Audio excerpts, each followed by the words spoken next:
Hello everyone, कैसे हैं आप सब लोग। तो अब हम लोग स्टार्ट करने वाले हैं अगला चैप्टर जिसका नाम है winding up of companies. Winding up of companies की जब हम बात करते हैं तो हम कंपनीज एक्ट की बात करते हैं और कंपनीज एक्ट के साथ साथ आईबीसी की भी बात करते हैं। इंसॉल्वेंसी एंड बैंक्रप्सी कोड 2016 को भी हम इसके साथ में डिस्कस करते हैं।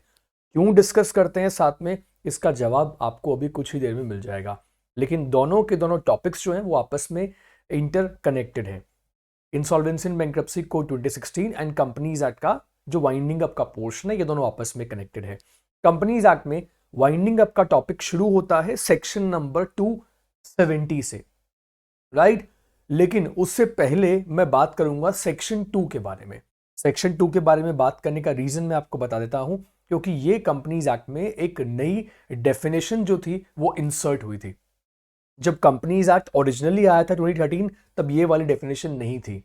लेकिन बाद में इस डेफिनेशन को इंट्रोड्यूस किया गया। कब इंट्रोड्यूस किया गया? जब आईबीसी आ गया, इंसॉल्वेंसी एंड बैंक्रप्सी कोड 2016 आ गया, उसके बाद में इसे इंट्रोड्यूस किया गया। तो सबसे पहले देखो सेक्शन 2 क्लॉज 94A में क्या लिखा हुआ है। Winding up means winding up under this act और liquidation under the insolvency and bankruptcy code 2016 as applicable. ये यहां पे लिखा हुआ है। और साथ ही साथ में क्या लिखा हुआ है? वाइंडिंग अप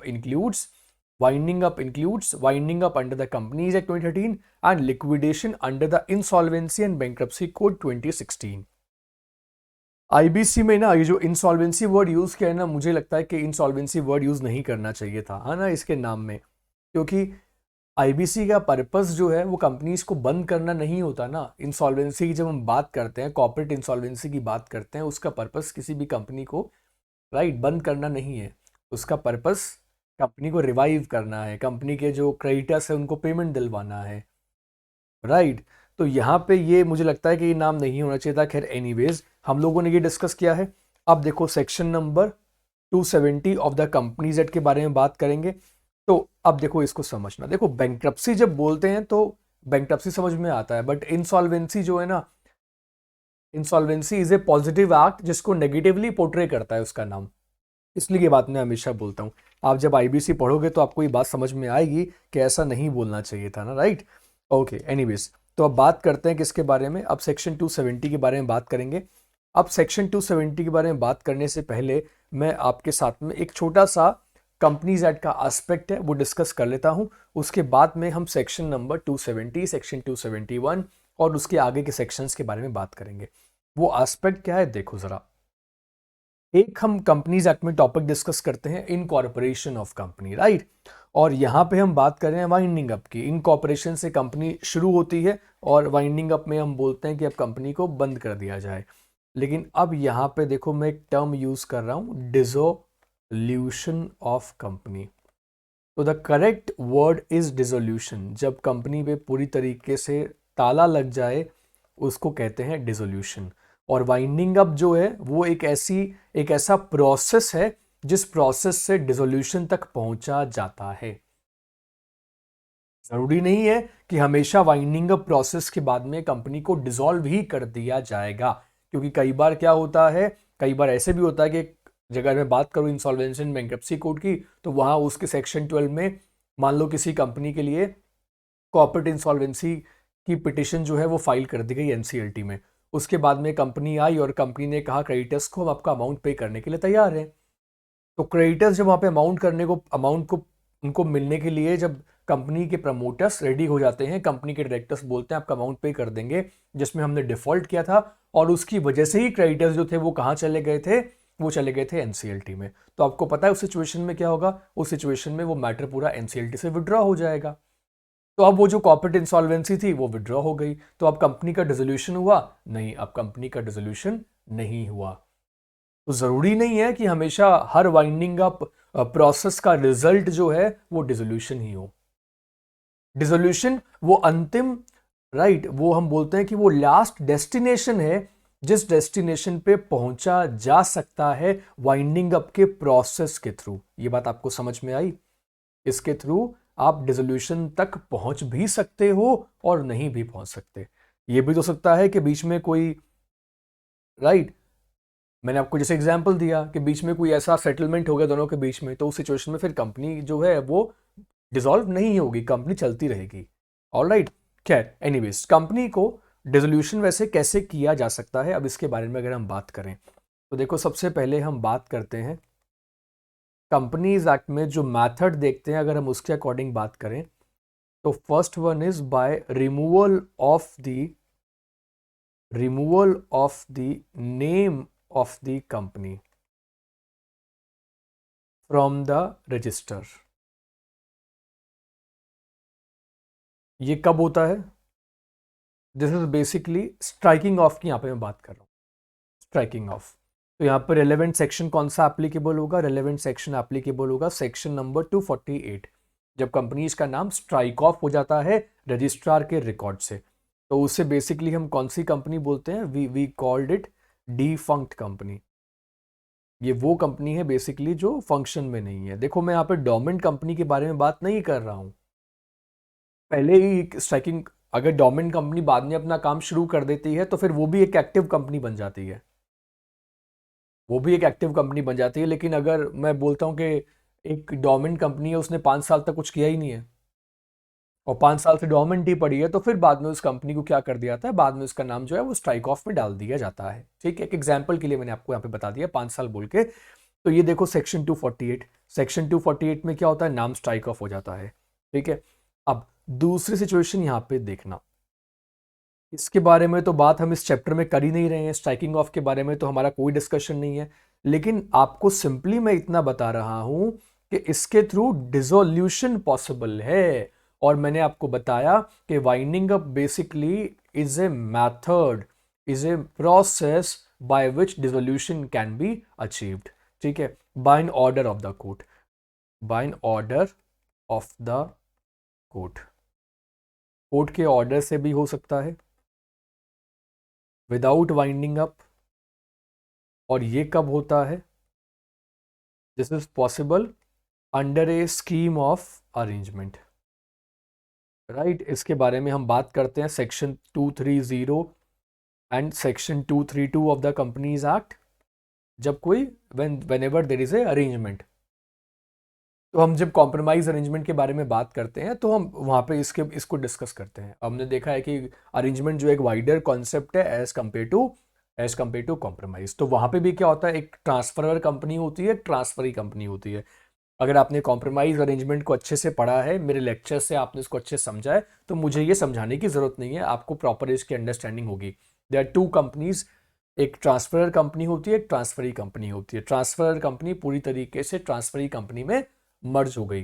फिर ट्रांसफरर कंपनी जो होती है उसकी कोई इंडिविजुअल आइडेंटिटी नहीं रहती, उसकी आइडेंटिटी खत्म हो जाती है और उसकी सारी एसेट, उसकी सारी लायबिलिटी, वो सब किसको मिल जाता है? ट्रांसफरी कंपनी को मिल जाता है। उसके शेयर सारे एक्सटिंग्विश हो जाते हैं। राइट, जो शेयर होल्डर्स होते हैं उनको, राइट, उनके शेयर खरीद लेती है कौन सी? Transferee company. Is it clear? ठीक है, समझ में आ गया।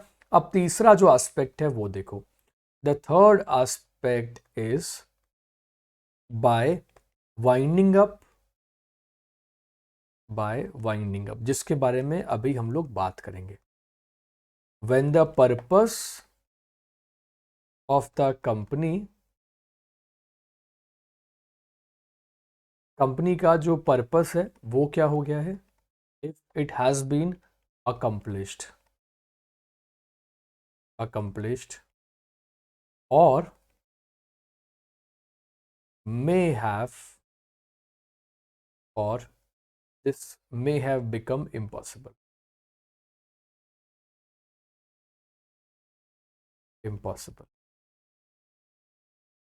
या तो पर्पस पूरा हो गया है, या फिर हम क्या बोलते हैं, और साथ ही साथ हम बोलते हैं कि इंसॉल्वेंसी और लिक्विडेशन,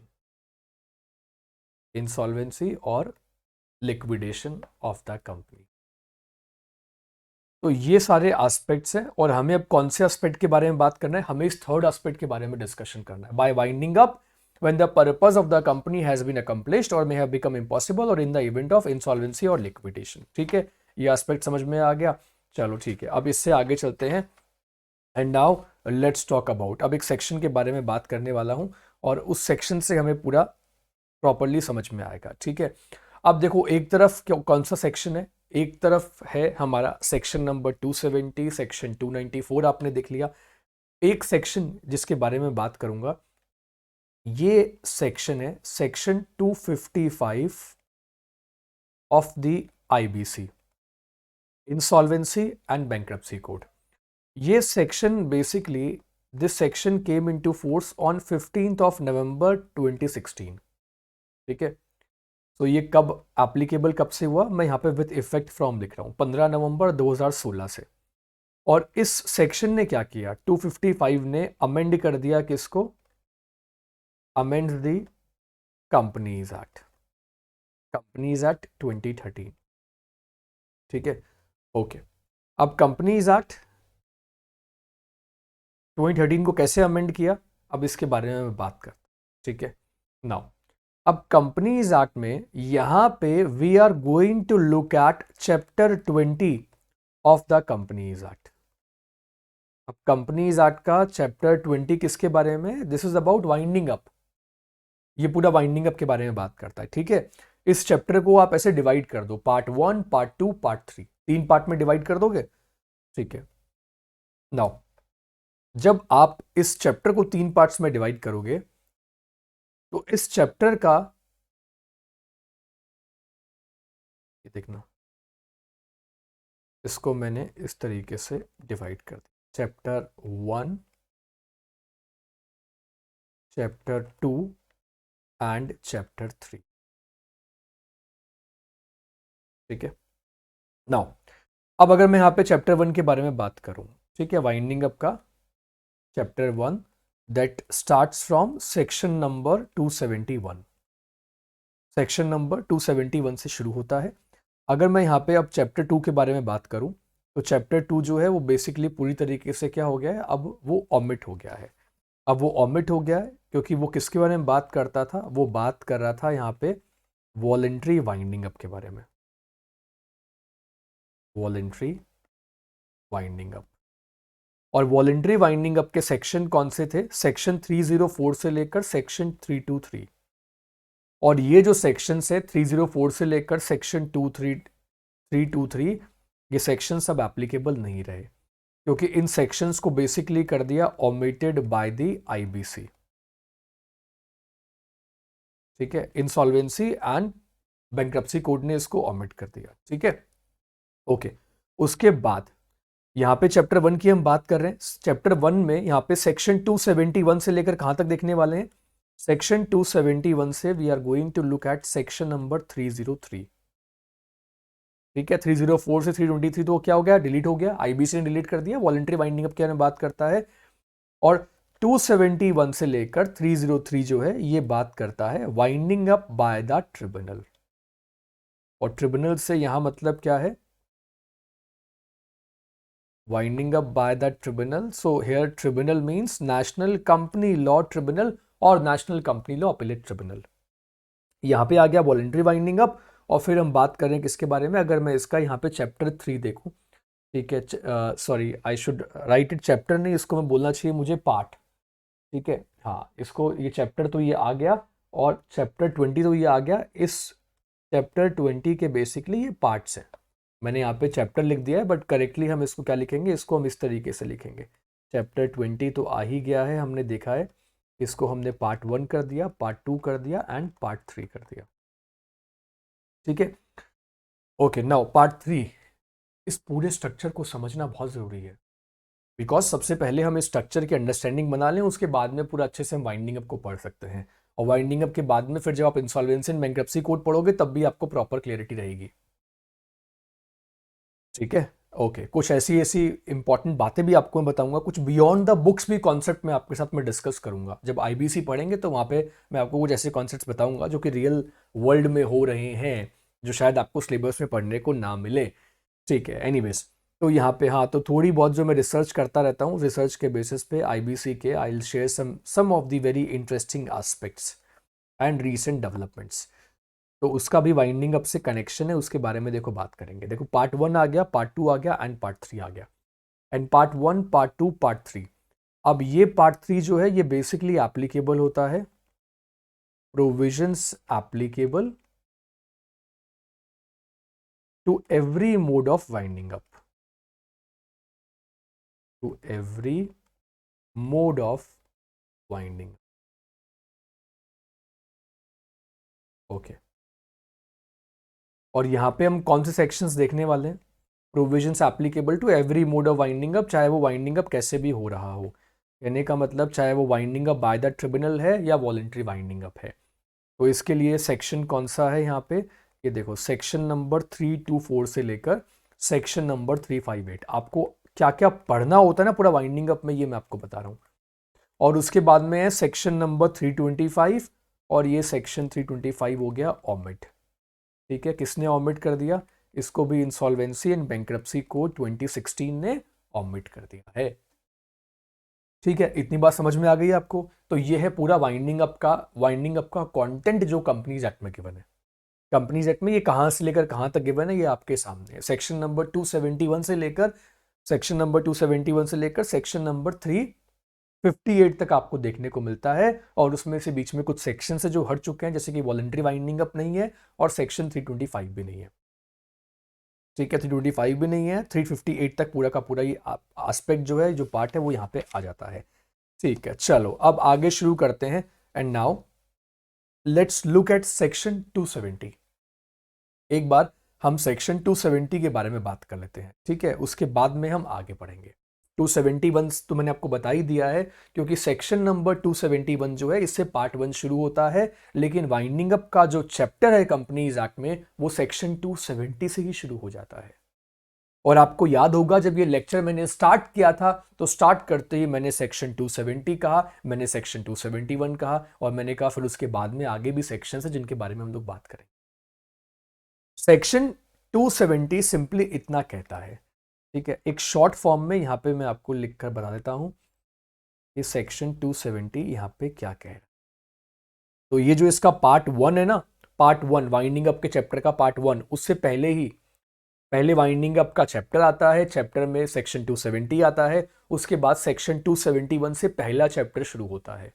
तो पहला चैप्टर शुरू होने से पहले, पहला पार्ट शुरू होने से पहले, ठीक है, चैप्टर 20 का जो पहला पार्ट है, section 271, before starting of that section there is a section called section 270। आई बात समझ में? बार बार रिपीट कर रहा हूं, ठीक है? नाउ तो ये बेसिकली सिंपली इतना बोलता है सेक्शन 270 कि जो पार्ट 1 है ऑफ चैप्टर 20 का shall apply to the winding up of a company by the tribunal।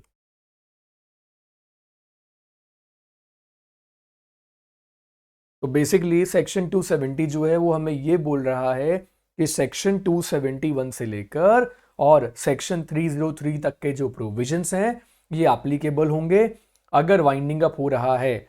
The provision of part 1 of chapter 20 of the Companies Act 2013 shall apply to the winding up of a company by the tribunal under this act,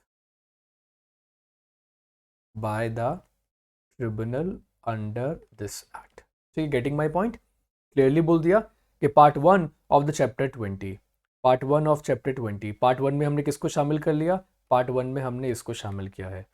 तो अगर कोई tribunal के through किसी company का winding up हो रहा है, तो वहां पे सेक्शन 271 से लेकर सेक्शन 303 के जो प्रोविजंस हैं वो एप्लीकेबल हो जाएंगे। ठीक है, इतनी बात समझ में आ गई? इतनी कहानी क्लियर है? यहां तक कोई डाउट, कोई कंफ्यूजन आई रियली होप नहीं है। अब सेक्शंस को प्रॉपरली याद करना, लर्न करना यहाँ पे स्टार्ट कर देना। ठीक है, अब चलो शुरू करें आगे। नाउ सबसे पहले लेट्स टॉक अबाउट, किसके बारे में बात करते हैं? First let's talk about the section called section number 271। ठीक है, सेक्शन नंबर 271 पे आने से पहले एक बार मैं आपको ये बता देता हूं वैसे कि वाइंडिंग अप और डिसोल्यूशन में क्या डिफरेंस होता है। वैसे तो मैं बता चुका हूं, लेकिन फिर भी एक बार आपको डिफरेंस बता रहा हूं कि वाइंडिंग अप पहली स्टेज होती है, ठीक है, और डिसोल्यूशन क्या है? अल्टीमेट रिजल्ट है वाइंडिंग अप का। उसके बाद हमने क्या कहा कि वाइंडिंग अप के प्रोसेस में क्या होता है, जो कंपनी का बिजनेस होता है that is carried on by the liquidator appointed by the company और द कोर्ट। और डिसोल्यूशन में क्या होता है? Order of dissolution can be made only by the court. Dissolution का ऑर्डर सिर्फ और सिर्फ कौन कर सकता है? कोर्ट कर सकता है, ये सिर्फ कोर्ट के पास में पावर है। Liquidator can represent the company while it is in the process of winding up till a final dissolution. Liquidator company को रिप्रेजेंट कर सकता है, और डिसोल्यूशन में क्या होता है? Once the dissolution order is passed by the court the liquidator can no longer represent the company. अब आपको पता ही होगा कि जब इंसॉल्वेंसी एंड बैंक्रप्सी कोड में आप जब देखते हो कि जब क्रेडिटर्स जो हैं, फाइनेंशियल क्रेडिटर्स या ऑपरेशनल क्रेडिटर्स जाते हैं ट्रिब्यूनल में, और वहाँ पे जाकर वो इंसॉल्वेंसी पिटिशन जब फाइल करते हैं किसी कंपनी की, तो वहाँ पे जब कॉर्पोरेट इंसॉल्वेंसी रेजोल्यूशन प्रोसेस शुरू होता है तो वहाँ पे रेजोल्यूशन प्रोफेशनल अपॉइंट किए जाते हैं। तो फाइनेंशियल क्रेडिटर्स जो होते हैं वो अपनी फाइनेंशियल क्रेडिटर्स जब इंसॉल्वेंसी के लिए जाते हैं ट्रिब्यूनल में, तो वहीं पे ही नाम रिकमेंड कर देते हैं कि ये रेजोल्यूशन प्रोफेशनल जो है इनको हम अपॉइंट करना चाहते हैं। So the appointed resolution professional, अब वो क्या करेंगे? अब वो बेसिकली उस कंपनी की कमान वो संभालेंगे। अब डायरेक्टली क्या होगा? कंपनी के सारे बोर्ड ऑफ डायरेक्टर्स तो हट जाएंगे जैसे ही एनसीएलटी ने ऑर्डर कर दिया, और उसका रेजोल्यूशन प्रोफेशनल काम होगा कंपनी को संभालना और कंपनी के लिए बेसिकली एक रेजोल्यूशन प्लान जो है वो डेवलप करना। ठीक है, right, okay. So creditors can prove their debts in the winding up, creditors can not prove their debts after resolution of the company. Creditors winding up में प्रूव कर सकते हैं, लेकिन वाइंडिंग अप हो गया, वाइंडिंग अप पूरा हो गया, डिसॉल्व हो गई कंपनी, उसके बाद में they can not prove it. Alright, ठीक है, चलो अब इसके बारे में बात करें। ठीक है, इसको फर्दर डिस्कस करें। चलो ठीक है, इसको फर्दर डिस्कस करते हैं और बात करते हैं किसके बारे में। Now let's talk about section number 271। तो देखो सेक्शन नंबर 271 यहाँ पे किसके बारे में बात करता है? सेक्शन 271 से लेकर 303 तक डिस्कस करना है, लेकिन first let's look at section number 271 only, जिसमें कि लिखा हुआ है कि कौन कौन सी सिचुएशन में कंपनी को वाइंडिंग अप किया जा सकता है। देखो यहाँ पे मैं 5 ग्राउंड्स के बारे में बात करने वाला हूँ। देयर आर 5 ग्राउंड्स जिसके बारे में हम डिस्कशन करेंगे। देखो सबसे पहले सेक्शन 271 में क्या लिखा हुआ है? तो सेक्शन 271 में आप पॉइंट देखना ABCDE, ठीक है, इस तरीके से आप यहाँ पे पॉइंट देखोगे और आपको समझ में आ जाएगा। पॉइंट नंबर फर्स्ट जो कहता है कि स्पेशल रेजोल्यूशन पास करके एक कंपनी में भी वाउंड अप, देखो यहाँ पे दो तरीके से देख रहे हैं, winding up by the tribunal and voluntary winding up, जो कि आईबीसी में कवर होता है। वॉलेंट्री वाइंडिंग अप जो आईबीसी में कवर होता है, ठीक है, ओके। यहाँ पे हम देख रहे हैं winding up by the tribunal, tribunal का वाइंडिंग अप के लिए कंपनी को बोल सकती है। तो पहला पॉइंट यहाँ पे आया by special resolution, section number 271 का सबसेक्शन ए कंपनी में भी wound up by an order of the tribunal if a special resolution for its winding up has been passed by the company. तो अगर उसके लिए एसआर पास हो गया, the tribunal is however not bound to order winding up simply because the company has so resolved. Tribunal यहाँ पे देखो bound नहीं होती है, लेकिन इतना जरूर याद रखना कि ट्रिब्यूनल के पास में ये पावर है। तो उसके लिए हम पहले क्या देखेंगे? फर्स्ट सिचुएशन इज कि यहाँ पे स्पेशल रेजोल्यूशन जो है वो पास कर दिया हो, स्पेशल रेजोल्यूशन पास कर दिया। अब ट्रिब्यूनल की यहाँ पे मर्जी है, क्योंकि सेक्शन 271 जो है ना, इसमें ये नहीं लिखा हुआ कि ट्रिब्यूनल शैल, इसमें लिखा हुआ है ट्रिब्यूनल में, इसकी जो लैंग्वेज है। तो ट्रिब्यूनल अगर सेटिस्फाइड नहीं है तो ऑर्डर नहीं करेगी वाइंडिंग अप के लिए। कंपनी के शेयर होल्डर्स ने ये बोला कि हमने तो मीटिंग में स्पेशल रेजोल्यूशन पास कर दिया है, आप हमारी वाइंडिंग अप का जो पिटिशन है इसको एक्सेप्ट कर लो। ट्रिब्यूनल बोलेगी कि नहीं। तो यहां पे अब हां या ना का डिसीजन कैसे होगा? ये फैक्ट्स और सर्कमस्टांसेस को देखकर किया जाएगा। ठीक है, पहला ग्राउंड क्या आ गया? Special resolution. Now let's talk about the next ground, that is about where the company has acted against the interest of sovereignty and integrity. So where the company has acted against national interest, अगर national interest के against में company ने काम किया। अब देखो मैं आपको बताऊं, मैं कल ही एक दिल्ली हाई कोर्ट का जजमेंट पढ़ रहा था। तो दिल्ली हाई कोर्ट का जजमेंट जो था वो बेसिकली एक बेल एप्लीकेशन थी, लेकिन बेल एप्लीकेशन का इससे इस पर्टिकुलर सेक्शन से क्या कनेक्शन है ये मैं आपको बता देता हूँ। वो जो बेल एप्लीकेशन थी वो एक नेपाली सिटीजन की थी। ठीक है, वो दिल्ली हाईकोर्ट जजमेंट था जिसमें एक नेपाली सिटीजन ने कहा था कि मुझे डिफॉल्ट बेल मिलनी चाहिए।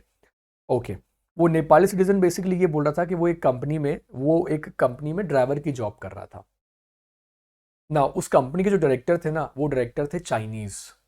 ठीक है, कंपनी गुड़गांव में located. The company was getting fund from China. तो वो बेसिकली एक शेल कंपनी थी। वो एक शेल कंपनी थी और कोर्ट के जजमेंट में लिखा हुआ कि उस कंपनी की जब एनफोर्समेंट डायरेक्टरेट ने इन्वेस्टिगेशन की तो एनफोर्समेंट डायरेक्टरेट की इन्वेस्टिगेशन में ये बात सामने आई कि उस कंपनी के ऑफिशियल्स जो थे वो इंडिया की कुछ ऐसी इंपॉर्टेंट इंफॉर्मेशन जो कि नेशनल सिक्योरिटी के अगेंस्ट में है, वो इंफॉर्मेशन चाइना के इंटेलिजेंस ऑफिसर्स को पास ऑन कर रहे थे। आई बात समझ में आपको? ठीक है, तो कुछ चाइनीज सिटीजन इंडिया में काम कर रहे थे, इंडिया में कंपनी बनाकर काम कर रहे थे, कंपनी के डायरेक्टर थे। उसके साथ में एक नेपाली सिटीजन भी था और साथ ही साथ में एक इंडियन सिटीजन भी इसमें इन्वॉल्व था। तो ये सब लोग मिलकर इन्होंने इंडिया में कंपनी बनाई और उस कंपनी से देवर ड्रॉइंग सैलरी, वो सैलरी ले रहे थे। और उसके बाद में सैलरी लेने के साथ साथ जो बताया कि जो एनफोर्समेंट डायरेक्टरेट की इन्वेस्टिगेशन में बात सामने आई, बाद में ईडी ने इन सब लोगों को अरेस्ट कर लिया था, इन सारे लोगों को अरेस्ट किया ईडी ने। तो यहाँ पे द पॉइंट इज कि जो कंपनी काम कर रही थी यहाँ पे, that company was acting against the national interest. बात समझ रहे हो? The security of the state, क्योंकि वो इंडिया की कुछ डिफेंस से जुड़ी हुई बहुत इंपॉर्टेंट इंफॉर्मेशन, जो सीक्रेट इंफॉर्मेशन जो थी, वो चाइना के इंटेलिजेंस ऑफिसर्स को पास ऑन कर रहे थे। तो उस सिचुएशन में वो जो कंपनी उन्होंने बनाई, now this could be a shell company, right? Obviously shell companies होंगी जिसमें कि वो बहुत सारे ट्रांजेक्शन्स के थ्रू ऑन पेपर कंपनी का रिकॉर्ड दिखा रहे थे और ऑन पेपर कंपनी का रिकॉर्ड दिखाकर और वहां से सैलरी ले रहे थे, बट रियल सेंस में वो सैलरी नहीं थी। it was the amount, it was the money that they were getting for the spy work, right? The work of spy, right, that they were doing, right? Or you can say they were actively involved in stealing official and confidential information of the defense forces. तो ये सारे के सारे aspect है, friendly relation with the foreign state, public order, decency और morality. तो ये सारे के सारे ग्राउंड्स है। तो नेशनल इंटरेस्ट के अकॉर्डिंग अगर काम किया, security of the state, friendly relations with the foreign state, public order, decency और मोरालिटी। तो अगर वो पब्लिक ऑर्डर के पब्लिक ऑर्डर के अगेंस्ट में काम कर रही है, डिसेंसी या मोरालिटी के अगेंस्ट में काम कर रही है, तो उस सिचुएशन में that company the company can be order to be wind up, उसको वाइंडिंग अप का order can be order to be dissolved by the national company law tribunal, अगर एनसीएलटी को इसके लिए फिर अप्रोच किया गया है। तो पहला पॉइंट कौन सा आया कि अगर कोई स्पेशल रेजोल्यूशन पास कर दिया गया। दूसरा पॉइंट क्या आया? When the company has acted against national interest. ठीक है, तीसरा पॉइंट देखिएगा, winding up on an application made by the registrar. ठीक है, तो यहाँ पे देखो, if an application made by the registrar of companies और any other person authorised by the central government. अब ये बात भी ध्यान रखना कि सिर्फ रजिस्ट्रार नहीं है, कोई और पर्सन भी हो सकता है जिसको उसकी सेंट्रल गवर्नमेंट ने ऑथराइज कर रखा हो। तो यहाँ पे क्लियरली लिखा हुआ है that if an application made by registrar of companies और any other person authorised by central government by notification under this act. तो सेंट्रल गवर्नमेंट ने मान लो ये पावर किसी को भी दे दी है, मान लो ये पावर सेंट्रल गवर्नमेंट ने एसएफआईओ को दे दी है, तो एसएफआईओ के डायरेक्टर जो है, नाउ दे कैन अप्रोच, अब वो ट्रिब्यूनल में जा सकते हैं और बोल सकते हैं कि इस कंपनी के लिए वाइंडिंग अप ऑर्डर जो है वो ट्रिब्यूनल ऑर्डर कर दे।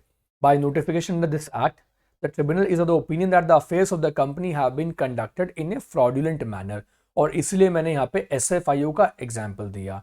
जब मैं बात करता हूँ inspection, investigation, inquiry, inspection, investigation की बात करता हूँ, तो वहाँ पे मैं हमेशा ये वाले एस्पेक्ट डिस्कस करता हूँ कि if company is working in a fraudulent manner या फिर किसी अनलॉफुल पर्पस के लिए बनाई गई है। अब बहुत सारी कंपनीज हैं, बहुत बड़े बड़े स्कैम इंडिया में हुए हैं। ठीक है, विजय माल्या, किंगफिशर या जेट एयरवेज का एग्जाम्पल ले लो। जेट एयरवेज भी बाद में बंद हो गई थी, बाद में ये न्यूज़ आई थी पिछले कुछ दिनों पहले कि दोबारा से जेट एयरवेज के ऑपरेशंस को रिज्यूम किया जा रहा है, बट जेट एयरवेज में there was some problem, some financial irregularities were there, जिसके बारे में काफ़ी मीडिया में रिपोर्ट्स आई थी। तो ऐसे बहुत सारे एग्जाम्पल्स हैं। जब आप नीरव मोदी का एग्जाम्पल ले लो, नीरव द कंपनी ही was running and Mehul Choksi the company which was being run by the members of Mehul Choksi, Nirav Modi. तो ये सारे के सारे फ्रॉडुलेंट मैनर में काम करने वाले और अनलॉफुल पर्पस के लिए, और persons concern in the formation और management of its affairs have been guilty of fraud, misfeasance, क्या किया है, फ्रॉड किया है, मिसफीजेंस किया है और मिसकंडक्ट किया है in connection therewith, and that is proper that the company में बी वाउंड अप। अब एक स्कैम हुआ था, आपको पता होगा कि एक आया था शायद फ्रीडम मोबाइल फ़ोन का कॉन्सेप्ट आया था, सुना था आपने? फ्रीडम मोबाइल फ़ोन का कॉन्सेप्ट कुछ साल पहले आया था कि कितने रुपए में फ़ोन मिलेगा, शायद 500 रुपये में फ़ोन मिलने वाला था, मोबाइल फ़ोन मिलने वाला था 500 रुपीज़ में या 350 रुपीज़ में। आई डोंट इवन रिमेंबर कि प्राइस क्या था, लेकिन वो प्राइस इतना ज़्यादा कम था, इतना ज़्यादा कम था फ़ोन का। और उसके लिए बेसिकली एक कंपनी बनाई गई थी, नोएडा बेस्ड एक कंपनी थी, नोएडा बेस्ड एक कंपनी थी। और इस पूरे ऑफर ने, जब फ्रीडम नाम से आप कभी सर्च कीजिएगा गूगल पे, जब ये पूरा का पूरा लॉन्च हुआ तो कितने लोगों ने ऑनलाइन पेमेंट कर दी वो फ़ोन खरीदने के लिए, कितने लोगों ने कैश ऑन डिलीवरी पहले से ही बुक कर लिया, लेकिन फ़ोन किसी एक भी पर्सन को डिलीवर नहीं हुआ। और तब बहुत सारे जो टेलीकॉम एक्सपर्ट्स थे उन्होंने कहा था, in fact mobile phone manufacturing experts ने कहा था कि जिस प्राइस में ये कंपनी मोबाइल फ़ोन ऑफर कर रही है, उस प्राइस में मोबाइल फ़ोन को बनाने की कॉस्ट ही नहीं आती, इतने कम प्राइस में मोबाइल फ़ोन की मैन्युफैक्चरिंग ही नहीं हो सकती। खैर एनीवेज, बाद में मुझे नहीं पता उस कंपनी का क्या हुआ, बहुत सारी कंप्लेंट्स तो हुई थी, but I really don't know कि एग्जैक्ट उसका फिर बाद में क्या निकल कर आया, बाद में क्या फ्रॉड सामने आए, लेकिन बाद में वो फ़ोन तो सामने नहीं आया। एनीवेज, तो here talking about winding up on an application made by registrar. तो रजिस्ट्रार की तरफ से अगर ये एप्लीकेशन दी जाए या फिर एनी अदर पर्सन जो सेंट्रल गवर्नमेंट ने ऑथराइज कर रखा हो, तो सेंट्रल गवर्नमेंट ने जैसे कि मैंने आपको बताया कि SFIO को ऑथराइज कर रखा है, तो SFIO। अगला point, if the company has made a default in filing with the registrar it's financial statements annual return for immediately preceding 5 consecutive years. ये पॉइंट इंपॉर्टेंट है। अगर कंपनी ने डिफॉल्ट किया है फाइलिंग में with registrar it's financial statements या annual returns को for immediately preceding 5 consecutive years, याद रखना 5 कंसेक्यूटिव ईयर्स। मान लो 3 साल तक फाइलिंग नहीं करी, उसके बाद में कंपनी ने फाइलिंग कर दी, पिछले 2 साल से कंपनी प्रॉपरली फाइल कर रही है, तो हम बोलेंगे कि नहीं, ये 5 साल वाली कंडीशन जो है सेटिस्फाई नहीं हुई। सेक्शन 271D जो ये बात कहता है, ये क्लियरली बोलता है कि 5 कंसेक्यूटिव ईयर्स, लगातार 5 साल होने चाहिए। If it is not consecutive 5 years, तो उस सिचुएशंस में ट्रिब्यूनल अब इसको एक्सेप्ट नहीं करेगा, ट्रिब्यूनल एक्सेप्ट करने से मना कर देगा। ये बात आपको समझ में आ गई? देखो, कंपनीज एक्ट 2013 आने से पहले ये सारे मैटर्स जो होते थे ना, ये सारे मैटर अलग अलग जगहों पर जाया करते थे, बड़ा ही ज़्यादा डाइवर्सिफाइड होते थे वाइंडिंग अप के, insolvency, right, winding up relating matters. पहले मैटर आता था हाई कोर्ट में, BIFR में, कंपनी लॉ बोर्ड में। लेकिन जब NCLT बनी, तो NCLT की बनने के बाद में गवर्नमेंट ने ये फैसला लिया कि सारे मैटर अब एक ही जगह पे डिसाइड होंगे। तो अब सारे के सारे मैटर्स जो हैं वो एक ही जगह पे आने लगे हैं, जितने भी companies act and IBC relating जो मैटर्स हैं। तो यहाँ पे ये बात अब याद रखना कि ट्रिब्यूनल तब तक एक्सेप्ट नहीं करेगी जब तक 5 साल लगातार डिफॉल्ट ना हुआ हो। अगर 4 साल डिफॉल्ट हुआ है, उसके बाद 5th ईयर में आते ही कंपनी ने अपने सारे डिफॉल्ट्स को रेक्टिफाई कर लिया, ROC ने कोई पेनल्टी इंपोज करी है तो पेनल्टी पे कर दी है, कंपाउंडिंग ऑफ ऑफेंस कर लिया है, तो everything is all right now. आप किसी भी तरीके से NCLT में नहीं जा सकते। और अगर ट्रिब्यूनल में चले गए तो ट्रिब्यूनल ये एस्पेक्ट देखेगा, और जब ट्रिब्यूनल को पता लगेगा कि 4 साल तो किया था लेकिन 5वें साल सब कुछ ठीक कर दिया, तो ट्रिब्यूनल फिर उस इंसॉल्वेंसी की पिटिशन को एक्सेप्ट करने से मना कर देगा, उस इंसॉल्वेंसी की एप्लीकेशन को एक्सेप्ट नहीं करेगा। और उसके बाद में देखो क्या लिखा हुआ है, ठीक है, just an equitable count. If the tribunal is of the opinion that it is just an equitable that the company should be wound up. यहाँ पे ट्रिब्यूनल को एक डिस्क्रिशन दे दिया गया है, ट्रिब्यूनल को बोला है कि आपकी मर्जी है, आप डिसाइड करो। देखो, ये जस्ट एन इक्विटेबल इसलिए दिया गया है ताकि ट्रिब्यूनल जज कर सके कि सिचुएशंस हाँ ऐसी है कि इस कंपनी का वाइंडिंग अप ऑर्डर दे देना चाहिए। ठीक है, अब जस्ट एंड इक्विटेबल के कुछ एग्जाम्पल्स हैं जो मैंने यहाँ पे आपके सामने रखे हैं। ये वो एग्जाम्पल्स हैं जो शायद आपको आपके मॉड्यूल में या बुक में या कंपनीज एक्ट के बैक में ना मिले, लेकिन मैंने इन एग्जाम्पल्स को कलेक्ट करके यहाँ पे इसका एक चार्ट मैंने दिया है, तो आप इसको देख लेना। ठीक है, पेज नंबर से मत ढूंढना, क्योंकि देखो पेज नंबर तो हमेशा चेंज होते ही रहते हैं मेरी बुक्स में, क्योंकि मैं अमेंडमेंट करता रहता हूँ, मैं चेंजेस करता रहता हूँ, मैं चार्ट्स ऐड कर देता हूँ। तो क्या होता है कि फिर स्टूडेंट्स बोलते हैं सर वो वाला पेज नंबर क्यों नहीं मिल रहा। वो पेज नंबर नहीं मिलेगा, आप सिर्फ टॉपिक ओपन करो, बुक में टॉपिक ओपन करो, आपको मिल जाएगा। सो जस्ट एंड इक्विटेबल की मैं बात करूँ, क्योंकि देखो मेरे पास जो फाइल्स होती है ना, जैसे कि वर्ड फाइल मैंने ओपन कर रखी है, तो मैं तो इनमें बहुत सारे चेंजेस करता रहता हूँ मैनुअली भी। तो जस्ट एंड इक्विटेबल की बात करूँ, dead lock in the management of a company, या फिर कंपनी हैज़ लॉस्ट इट्स सब्सट्रैक्टम, जैसे कि कंपनी का जो मेन ऑब्जेक्ट था वो मटेरियलाइज ही नहीं हो पाया। कंपनी लूजेस, ठीक है, कंपनी को क्या सॉरी कंपनी को लॉसेस हुए हैं, या फिर कंपनी के एसेट्स क्या है, इनसफिशिएंट है, कंपनी मिसमैनेजमेंट हो रहा है, ऑपरेशन ऑफ माइनॉरिटी हो रहा है, and share holders in the majority. तो उस सिचुएशन में अब ये सारे ग्राउंड्स आ गए, ये सारे के सारे ग्राउंड्स आ गए, जिन ग्राउंड्स के अंदर अब यहाँ पे क्रिमिनल को लगता है। ये सारे जो मैं आपको ग्राउंड्स बता रहा हूँ बेसिकली, ये वो ग्राउंड्स हैं जो अलग अलग केस लॉज के थ्रू डेवलप हुए हैं। अलग अलग केस लॉज में ट्रिब्यूनल के सामने सिचुएशंस आई, या पहले तो company law board, high courts हुआ करते, हाई कोर्ट्स इसको हैंडल करते थे, कंपनी लॉ बोर्ड तो अब एग्जिस्ट ही नहीं करते, तो उन्हें लगा कि हाँ इस कंपनी का वाइंडिंग अप जो है वो कर देना चाहिए। ठीक है, deadlock in the management of a company कैसे हो सकता है कि मान लो किसी कंपनी में दो डायरेक्टर हैं, दोनों आपस में बात भी नहीं कर रहे और कंपनी में कोई काम भी नहीं हो रहा, both are not interested to work together and there is no work is being done in the company. तो वहां पे अब सिचुएशन को देखकर ये बात ट्रिब्यूनल डिसाइड करेगा। इसे ही हम बोलते हैं क्या, जस्ट एंड इक्विटेबल। बात समझ में आ गई? तो सबसे पहले हमने सेक्शन कौन सा देखा है? यस, सबसे पहले हमने सेक्शन यहाँ पे देख लिया, सेक्शन नंबर 271। सेक्शन नंबर 271 में हमने ए से लेकर ई तक डिस्कस किया। वहां पे हमने 5 ग्राउंड डिस्कस किए हैं, 5 ग्राउंड देखे डिस्कस किए हमने। वो ग्राउंड्स आपको पता है। ग्राउंड नंबर 1 कि कंपनी ने एसआर पास कर दिया हो। जरूरी नहीं है ट्रिब्यूनल इनमें से किसी भी ग्राउंड में वाइंडिंग अप की जो पिटिशन ट्रिब्यूनल के पास में आई है उसको एक्सेप्ट करे। दूसरा, मैंने आपको ये बताया कि कंपनी अगर किसके नेशनल सिक्योरिटी, सोवरेनिटी, इंटीग्रिटी के अगेंस्ट में काम कर रही है। तीसरा, एप्लीकेशन बाय रजिस्ट्रार और एनी अदर पर्सन जिसको सेंट्रल गवर्नमेंट ने ऑथराइज कर रखा हो। पॉइंट नंबर 4, कंपनी ने डिफॉल्ट किया हो फाइलिंग में financial statements, annual return for consecutively last 5 financial years. और उसके बाद 5वां, just and equitable grounds. Just and equitable grounds, बात समझ में आ गई? सो पहला सेक्शन यहाँ पे कौन सा, सेक्शन नंबर 271। 270 की बात मैं क्यों नहीं कर रहा हूँ, क्योंकि सेक्शन 270 इतना इंपॉर्टेंट नहीं है। ये सिर्फ इतना बता रहा है कि जो पार्ट 1 ऑफ चैप्टर 20 है, shall apply to the winding up of a company by the tribunal under this act. तो ये जो पार्ट 1 है ये एप्लीकेबल होगा, बस इतनी सी बात की गई है।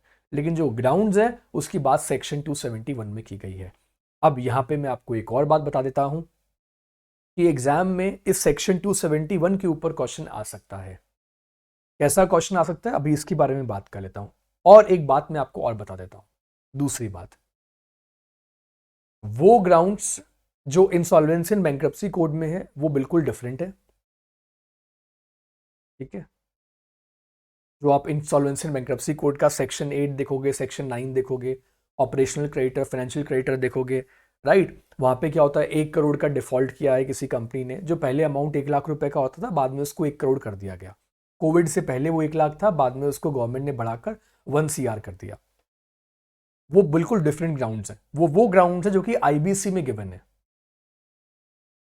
बात चाहे कंपनीज एक्ट की हो, चाहे आईबीसी की हो, जाना एनसीएलटी में ही है, लेकिन एनसीएलटी में पहुंचने के रूट जो है वो अलग अलग हो सकते हैं। ये बात आप समझ रहे हो? ठीक है, समझ में आई आपको? जैसे कि फॉर एन एग्जाम्पल, आप नोएडा में रहते हो, मैं गुड़गांव में रहता हूँ, एनसीएलटी कहाँ है? दिल्ली में है। एनसीएलटी भी और एनसीएलटी भी। अब मुझे भी एनसीएलटी जाना है, आपको भी एनसीएलटी जाना है, तो आप नोएडा से दिल्ली आओगे और मैं गुड़गांव से दिल्ली आऊंगा, तो दोनों के रास्ते तो अलग अलग होंगे, बट डेस्टिनेशन क्या होगा? डेस्टिनेशन एक ही होगा, एनसीएलटी। उसी तरीके से कंपनीज एक्ट भी एनसीएलटी तक पहुंचने का रास्ता बताता है, और उसी तरीके से इंसॉल्वेंसी एंड बैंक्रप्सी कोड में भी एक राइट जो पाथ है, जो वे है, वो गिवन है। ऑल राइट, तो सेक्शन 271 जिसमें हमने 5 ग्राउंड्स देखे हैं, और इस 5 ग्राउंड में से सबसे इंपॉर्टेंट जो ग्राउंड है जिसके ऊपर से एग्जाम में क्वेश्चन आ सकता है, वो ग्राउंड है ये 5 साल वाला, कि किसी कंपनी ने अगर 5 साल लगातार कंसेक्यूटिवली डिफॉल्ट किया है in filing it's financial statements और एनुअल रिटर्न। यहां पे एक बात आपको और बताना चाहूंगा, कि जो 5 ईयर वाला कॉन्सेप्ट मैं आपको बता रहा हूं, इसके ऊपर से एग्जाम में एक एप्लीकेशन बेस्ड क्वेश्चन आ सकता है। आपको कंफ्यूज करने के लिए डायरेक्टली आपसे नहीं पूछा जाएगा कि बताओ ऐसे कौन कौन से ग्राउंड है सेक्शन 271 में, या कंपनीज एक्ट में से कौन से ग्राउंड्स हैं जिसमें कि आप एनसीएलटी को अप्रोच कर सकते हो।